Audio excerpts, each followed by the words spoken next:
Jai Hind viewers, we welcome you back to the MRO channel forum, where we again bring to you three panelists who are actually very having a lot of knowledge on this subject of MRO, which we are talking about. Today we are looking at military MRO modernization. We have with us Lieutenant General Dr. N.P. Singh, who served as Director General of Corps of Electronics and Mechanical Engineers, Director General Information Systems, and was a founding member of the Armed Forces Tribunal, Jabalpur. He specializes in armored fighting vehicles. A knowledge leader, he made significant contributions to the development of Takshak vehicle, Arjun ARRV, and Dhanush. He was a military attaché technical at Indian Embassy in Moscow. He writes on issues related to strategic readiness, defense industrial base, self-reliance, and data analytics related to MRO. We also have with us Lieutenant General Dr. Anil Kapoor, who served as Director General Electronics and Mechanical Engineers and Director General Information Systems. A chartered engineer, he was awarded the Eminent Engineer Award 2020 by the Institution of Engineers. He is a professor of practice at IIT Tirupati and also a board member in their Innovation Hub. He writes and speaks on emerging technologies like C7, ISR, and AI in many publications and platforms. And we also have with us Brigadier YVR Vijay, who served in the Corps of Electronics and Mechanical Engineers, where he was Chief Managing Director of an Army base workshop. After retirement from the Army, he entered the renewable energy sector, where he was the COO of Enercon India Limited and subsequently the COO of Suzlon Global Services Limited. He is now a subject matter consultant on renewable energy to Boston Consultancy Group, McKinsey, GLG, GuidePoint, Alpha Sites, and Third Bridge. He's running his own consultancy along with other directors, including one of the directors is General Kapoor, who's also a panelist today. They are running the consultancy called Strat MRO, and they can be reached at stratmro.com. The first question to the panelists, I'll request first Brigadier Vijay to give his views, is this. What are the key technological advancements driving the modernization of maintenance, repair, and overhaul processes within the military, and how do they enhance efficiency and effectiveness? Brigadier Vijay, please. Yeah. So, Jai Hind, sir. Jai Hind to all. There are a lot of recent technological advancements which have happened, which can be used to enhance our current MRO and bring it on par with the MROs which are newly set up. Now, some of these are by the use of IT and data analytics. The first of them is having strong predictive maintenance systems. Using data analytics, machine learning, sensor technologies, predictive maintenance can analyze equipment failures well before they are supposed to happen. This will automatically ensure higher equipment availability, better MTBF, MTTR. Next is remote monitoring and diagnostics. We are still today in the concept of being hands-on. We have very limited remote monitoring facilities for our equipment. We use the IoT very less. So there's a scope of introducing remote monitoring and diagnostics. We have discussed very often is there's a huge crisis as far as defense equipment goes because of the way we have procured equipment, the vintage of the equipment with respect to critical spares. We are heavily dependent on the international markets for sustaining a large part of our fleet. But there is a technology of additive manufacture, 3D manufacturing, 3D scanning, 3D manufacturing, which we can use so that we get on-demand production of critical parts, replacement parts, reduce the reliance on the traditional supply chain, which could take a year or two, and get it done in a few days or less. Additionally, it allows for customization of parts. It allows you to generate drawings. A lot of our TOT today we lack. 3D scanning, 3D printing for prototypes can generate a huge amount of upgradation of the TOT we hold on vintage equipment. The key behind a good MRO is its people. And we can use technologies like augmented reality, virtual reality to give our technicians from the training centers upwards in the field a visual view of how the spare part looks, of how a particular complicated repair is done. So the use of AR and VR is another area, and it's not costly. We always begin to think that doing all this is very costly. It's not so costly. Then using robotics and automation. A lot is possible in your supply chain management. A lot is possible also in inspection of equipment. Robotics and automation technologies are being used for a lot of routine maintenance tasks, inspections, cleaning, component replacement. In fact, even in satellites, in maintenance of satellites, robotics is being used now, where they go in, they are taking the visual shots and the data is coming back. UAVs, unmanned aerial vehicles, to deliver spare parts close to where it's required, where an equipment fails, so that you can move spares faster, smaller spares much faster. It can affect the way you design your supply chain locations. So robotics and automation is another field where technology really helps, and new technology can be put in. The Internet of Things and connectivity.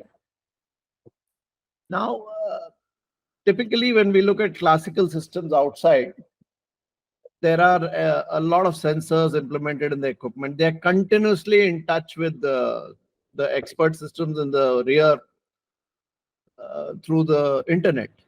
For example, as CEO Suzlon, I had almost 17,000 turbines across 17 countries in the world. But from the control center, we were continuously getting data. We could remotely start, stop, reset, get the fault exactly required on a turbine, and move the man to the turbine only when an actual spare had to be replaced. In defense, that's not so easy to do. You have security issues, etc., which can be overcome. I remember there used to be huge talk about security when banking systems were designed. But there are ways. The cyber security has improved a lot. But even if you do not have a continuous connectivity with your equipment, by placing sensors within the equipment, and once a day when the equipment stops or is back in its area, with the help of a simple reader, you can capture the data of the equipment. So even a once in a day capture. Our defense equipment is not such which needs a 3-second capture or a 5-second capture. You capture once a day, twice a day the equipment status, you're doing good.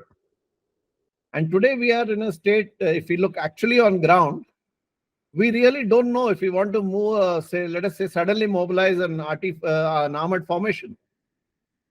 We really don't know out of the 45 tanks in a regiment, how many will reach the destination which is just 100 kilometers away. But if you have these sensors, IoT sensors, and are continuously monitoring the data of the equipment, you'll have much more transparency and visibility into how your equipment is actually, what is its status. So these are basically how you can use technology. You can use it to improve your maintenance schedules, improve your maintenance. We do not need to do the traditional weekly, monthly, yearly, semi-annually maintenance. Do predictive maintenance, do condition-based maintenance, use sensors so that the quality of your work improves. Use the 3D manufacture, improve your spares availability. I mean, we have seen how we have these technologies, like even simple CNC machines, they can improve the quality of the products you produce within the organization. So there are a lot of processes which have happened over the last 30 years, and now the growth of IT and AI, which can help us modernize the MRO in the defense. Thank you, sir. Thank you very much, Vijay. General Anil Kapoor, may I have your views now on the same question? Anil, please. Sir, since YVR has actually, should I say, covered the whole spectrum very well, let me broach it a little differently. The time has come today that we need to look at a tri-service program on MRO. It has to be a program like the IGMDP. And under this program, we need to classify those equipment which are tri-service in nature, communication, aviation, and other defense equipment, as a common denominator. Then we have a program for the Air Force, Army, Navy, specific to the equipment that they, should I say, have. So at the macro level, let's have a program to look at maybe life cycle sustenance, because like I've been always saying on this forum, while a normal equipment today has a life of 10 to 15 years in the CV street, our equipment may go up to 60 years as well. And in 60 years, given the technology gallop today, obsolescence cycles may start from the second year onwards, Paul, and therefore it needs a very structured approach. These casual band-aid actions will not help. And I've been a very strong proponent of this for quite some time now. Even as a DGME, I propounded. So therefore, we need to define a formal structure. And I would say the structure should comprise a tri-service R&D, like the VESI of the Navy, where it is driven by tri-service, supported by industry and DRDO, not the other way around. We need to have an Army R&D program driven by the Army. Maybe Army Design Bureau could drive it, and NIO could drive the Naval one, and Air Force Innovation and Design Bureau could run their specific program with leads from the user, duly juxtaposed with subject matter experts from DRDO and industry and academia. I think on the structure front, that is what is needed. Then we need to have a very, very clear policy. A policy which takes on the whole thing by the bull by the horn. And here, I've been part of this, and you're aware, and I'm sure we are all from the core, and we are aware that we have propounded a policy on enhancing technical thresholds. We need to enhance technical thresholds of the user. High time he knows the optimum way of using an equipment and exploiting it. We need to enhance the technical threshold of our own officers, supervisors, and men as a continuum. It's a dynamic field, because the way technology is going to change, it is going to happen. Then we need to nominate equipment managers who actually who are subject matter experts. If need be, they're trained at the OEM. They look at the technology obsolescence system, subsystem wise in time to create technology upgrades and technology infusions. And as we keep going granular, maybe the challenges will be more, but I'll keep it a little macro at this stage, with what we used to call the product improvement. I think that has to be a norm. It has to continuously happen. And backward integration will be very important to manage legacy in this case, to come up with the policy. So I said first is enhancing technical thresholds. The second is upgrading infrastructure. I think it's mandated. The third I'd like to say is that there's a need to look at a lot of technology and training on technology, especially the current technologies, whether it is sensors, AI, IoT. A lot of loose terms are being thrown in the environment. I've been attending some of these seminars. People call business intelligence also artificial intelligence, augmented intelligence is also artificial intelligence, and you don't have a good database. And if we talk of predictive analytics, I think we are not doing it right. So I think we need to understand technology and look at the whole technology landscape properly. And of course, the other is what YVR also brought out is we have to look at the edge. I think we all are preparing for any future war or any encounters of that kind. And therefore, even peacetime as much in war, we need to get full scale visibility of our equipment in the field. And therefore, this calls for a system of sensors and the complete, if I may say, management information system for MRO. And while it will be very good for operations, it will be as good for MRO. And we have to look at maximum uptimes, minimum downtimes, and like I say, programmed downtimes. Because today, if you have a sensor, you can program your downtime when it will not affect you at all. So those are the kind of initiatives that we'll need to take. And of course, when we put all these together, we need to look at, most importantly, funding. I think we need to give the importance that it deserves. We have almost 60 odd percent, if I give a rough guesstimate, maybe a plus or minus some, of legacy equipment. And in all the trial services, I think we need to allocate at least 40% of our budget, capital budget, towards the 60%, and more the better.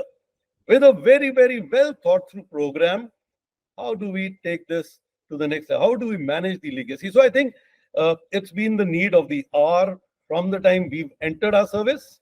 The world changed from analog to digital. We've all been in that era, but we've seen our equipment, how lethargic it was in the system to upgrade.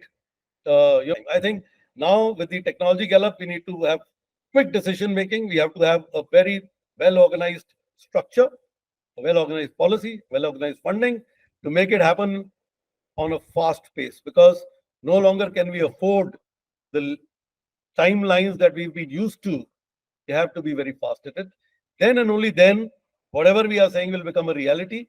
Technology thresholds, technology required, all these today are mostly known. I think the defense industry and even this other industries know it very well. I think technologically they are quite well up. We in the armed forces have to wake up to it. We have to get our act together and see how we can synergize and exploit this along with academia. We have got a lot of caliber in academia today with technology innovation hub, centers of excellence, so much of funding. But the point is, are we organized to take that support? My answer is no. Neither are we organized in a structure, nor are we organized with a policy. I think we need to breathe some fresh air in all this. And it calls for a major paradigm shift in our thinking if we have to do something very meaningful over the next decade. When we say that we will be, it's Amrit Kal for us, and when we say we'll be a Viksit Bharat, I think these things should happen by 2030, if not earlier. That's my take. Thank you. Jayanti sir, your views on the same question? Yeah, see the list of technical advancements which have taken place and which can be aptly, applied to the modernization programs of our MRO assets. They've all been narrated or given out by the two speakers. So I will not repeat that. I will just bring out the pros and cons of a few of them. You see, we have been talking about the sensorization and connectivity issues for quite some time. The new systems which are coming with some kind of electronic control units and things, where something can be thought of, because if it is included in the QRs and if the army agrees, then the OEMs are willing to put those kind of sensors for you to monitor some of the parameters. But notwithstanding that, I think there are some areas which can be certainly implemented even within the constraints which we are facing. And for example, additive machining. I think it is time that at least two of our base workshops, the ones which are running at a partial capacity, where always they are singled out, it is time for them to take on localization of spares in a massive manner. And nothing better than starting off with 3D machining, and of course then roping in the industry wherever we find that 3D machining is still not reached that stage of advancement where it can roll out parts which need a certain amount of hardness, certain amount of strength, and which are basically being used in the drivetrains and all. But yes, with respect to electronic modules, some of them, simple things like the, certain casings, a fan and things like that. Those things can easily be done through this, and we can start this and I believe that Air Force has already taken the lead in this, so we can have a look at it and possibly expand it. The second is, Vijay was mentioning that today, if somebody is asked to mobilize, and we are just not in a position to predict the the individual capability or abilities of each platform. So I think this again should have been done much earlier, possibly a decade earlier, where a capability readiness analyzer could have been developed. It's not a very difficult thing. You have to just fix a few odd parameters and then make the software around it. And today, of course, you have other tools also available which can help you do this job. And this would have certainly, if not cost efficiency, but at least in terms of operational efficiency, this would have really ramped up the operational efficiencies. One aspect which I feel which has been missed out is digitization of our battle procedure. And I will just take the D level. I won't go to the O and I level. Of course, there similar things can be done there. If you take our base workshops, and we know how the processes are there, how the passports are made, what kind of a manpower intensive work goes on there. So I think it is very important that we digitize the processes there. Wherever possible, we use commercial software like the manufacturing systems which are there in place, testing systems. Inventory, I remember in the 80s, in Germany, a company which was making these, heavy recovery vehicles, there were just 3 to 4 people managing the inventory of a manufacturing unit, just 3 to 4 people. So, and compare it with that. So I feel that is one where inventory is one place where digitization should take place. Then testing at various levels. We just don't have any system of finding out the quality of reset or repair work being done by individual, individual technicians. Your passport, if you see, still is carried in a file with 4, 5, 6 pages, and every person is making his entry in hand. So passport, at least the passport should be digitized. Training could be augmented there. Yeah. These are small things, which can be done. There is nobody has to wait for a big modernization plan to be unfolded and everything gets covered there. These are things which I think individual commandants, if they are passionate about it, they can easily go ahead and do that. The concept of digital twinning, any equipment being rolled out, big platform, not small, but big platforms must have, first of all, a digital history card, and secondly, this concept of digital twinning should start from there. Nobody will give it to you. Nobody will make it and give it to you. You got to do it yourself. So this is something which can be done. Then, of course, building up a data mining tool which can build up algorithms, which can have algorithms to predict the quality of work going out from there. And some parameters must be fixed, like any gun rolling out must give a minimum mean round between stoppages or between failures of this much. Any tank rolling out from another base workshop must give a MKBF of so much. The turret electronics must give a MTBF of so much. These things need to be fixed. And then when you fix it up, then you will yourself then be in a position to evolve or innovate and find out ways and means to measure these. And in addition to this, of course, configuration management. This is very important because a lot of things, unbranded things, COTS things are being, inserted here and there in systems, and these end up lowering the reliability. So at least if you're doing it just because the replaceables are not available, I think it is important that these are somewhere docketed, and at the first available opportunity, when you get the right part, these must be replaced if required in field. Now, if you do all this, I feel you will be able to save at least 60% manpower in your stores, in your production planning and control. You will minimize dead inventory. Your repair time will reduce, rework will reduce, and costs will come down.